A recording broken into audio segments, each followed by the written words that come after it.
I think we can all agree on the fact that this screenshot from the latest Nintendo Direct made the internet collectively implode on itself.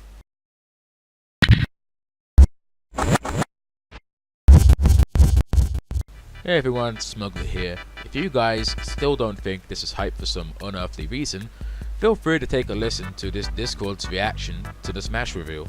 They did it! They did it!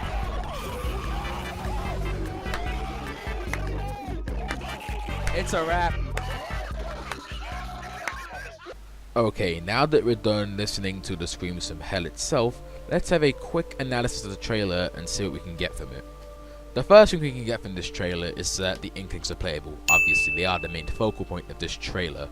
We can also have a quick jab at their moveset. We can assume they're using their guns, obviously. We can assume they're going into squid form, obviously. We can also assume they're using their splat bombs, obviously. And we're also going to assume, because of all this, they're going to be quite a ranged character, and possibly even more complicated to learn than even Pac-Man in Smash 4. Their final Smash, however, is where things get a little bit more confusing. We can't really just assume what their final Smash is going to be.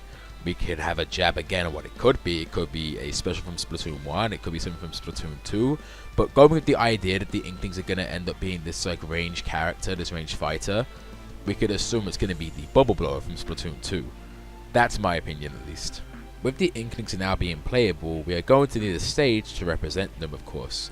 The easy choice would be Inkopolis Square from Splatoon 2, but I think a touring stage similar to Isle Delfino, which goes around the stages from Splatoon 1 and Splatoon 2, would be quite cool in my opinion, and represents the IP that little bit more in the Smash universe. There is a lot more I could talk about Inkling related, such as alternative skins, but I'm gonna save that for a future video in itself where I'll go deeper into the moveset ideas which I have for the Inklings. But right now we're gonna go into my second point, which is going to be the silhouettes in the Smash board itself. Now, if you didn't catch this in the first watch of the trailer, if you watch it again, you may be able to spot a few silhouettes in the bottom of the Smash board in the trailer. I'm going to bring an image of that right now so you can have a quick idea of who might be in the roster for Smash 5. Looking at the silhouettes in this one, we can't make out everyone, but you can make out some pretty iconic faces, such as Yoshi, Bowser, Donkey Kong, maybe Captain Falcon. I'm not sure on that one to the right. But I'm going to bring up another image right now which makes it even easier to see who might be in the roster. Now here is a 3D render of what people believe to be the characters in the silhouettes that I found on Twitter. Now from going from left to right, you can see Yoshi, Pit, Donkey Kong, Peach, Ness, Marth, Mario and Breath of the Wild Link, Sheik, Samus, what looks to be Pikachu, Zelda, Bowser, Fox, Captain Falcon, and Wario. Now again, this is just an assumption of what these characters are. For all we know, the one which is Captain Falcon could be Bayonetta or something like that. That's just a random character just thought of, but it could be anyone at this point. It's like we don't know who's going to be in this game. It's up to Sakurai at this point on who is going to show up. The third thing I want to talk about in this video is what I want from Smash 5. What I want from this game is just for it to do well, and I just want a more unique, more like slimmed down roster. Like get rid of all the clone characters, get rid of characters that not many people play, maybe make them some alt skins, like make characters like Dr. Mario, Dark Pit and Lucina alt skins. And I also want to see some of the veterans movesets be reworked. Like Breath of the Wild Link we saw in the trailer, like he could use the champion's abilities, like he could use the power glider and Rivali's scale for his recovery. You could easily see something like Urbosa's Fury being a side smash or something like that.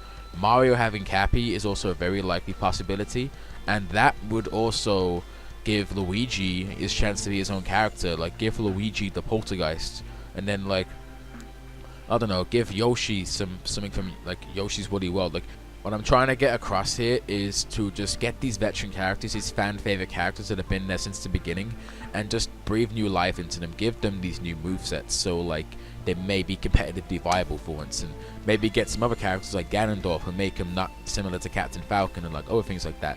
However, with every new Smash game we have to expect new fighters. As you can already see, we have the Inklings confirmed, but there are a load of other characters from Nintendo's recent history which you could easily bring in here. like an Arms fighter like Springman or Ribbon Girl, or maybe someone from Xenoblade 2 like Rex and Pyro, or possibly Mithra. There's a lot of people that they can throw into this game now, and with the amount of third parties on the Switch, I could easily see someone like Crash Bandicoot or Solaire from Dark Souls getting into this game very easily. Third party characters can get into Smash easier than ever now. Like, we can even see a new Sonic rep if Sega was willing to collaborate with Nintendo on that. And with that, I think we're pretty much done with this Smash 5 discussion. Now, of course, there's going to be loads of Smash content coming up soon with the hype coming up to E3. So expect a lot more videos on Smash up until then, and a massive amount of videos during the E3 week.